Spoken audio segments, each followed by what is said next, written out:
Dave, we're going to talk about Judy to wrap up the pod, but I wanted to hear your review of Villains with Pennywise, Bill Skarsgård. Yes. So right off the bat, it is great to see Bill Skarsgård doing something that's not super demonic and Stephen King. Mhm. Because this movie, Villains, which was a South by Southwest crowd pleaser earlier this year, is a lot of fun.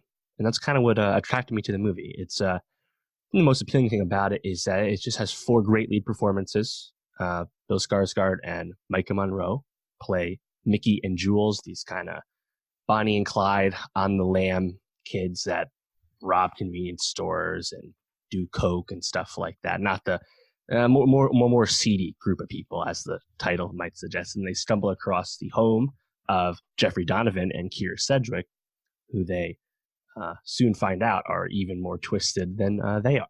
That's really the pitch, and I'm not going to spoil what happens, but the movie is cool because it's quite a quite thrilling movie that has a lot of black comedy in it and plays off a lot of horror tropes. It's not scary at all. I was actually concerned at first. I was like, am I watching a scary movie? It's not a scary movie, but it does kind of lampoon that a little bit.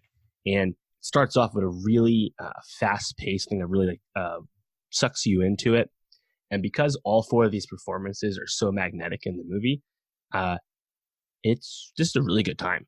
And I think it presents some larger ideas about goodness and, what you try and put into the world. It doesn't really explore those, but I think it's fine because ultimately it's really about the performances and what's so enjoyable about them.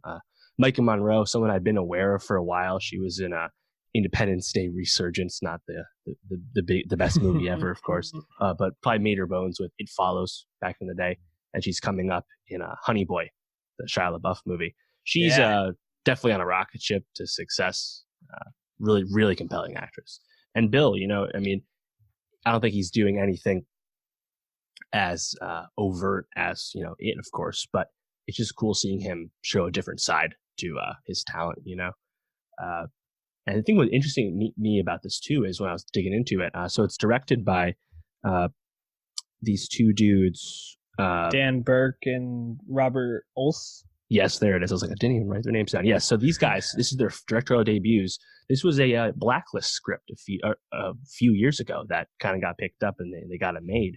And then it was picked or sold to Gunpowder and Sky, which is this very independent distributor that put out Her Smell with Elizabeth Moss early this year. But it's probably the first movie I've seen from Gunpowder and Sky. And I've since learned that they don't even have them put movies in AMC theaters. It was just in Regal theaters and other smaller ones. So that was interesting. But yeah, I think Villains, obviously this is not a lot of theaters. It's going to come and go pretty quick, but it'll definitely get sold to streaming. So I 100% recommend it. I think it's a really fun time. It's only about 98 minutes or something. So it's quick as well. But yeah, the performances are 100% worth it. So Villains, definitely check that out when you get a chance.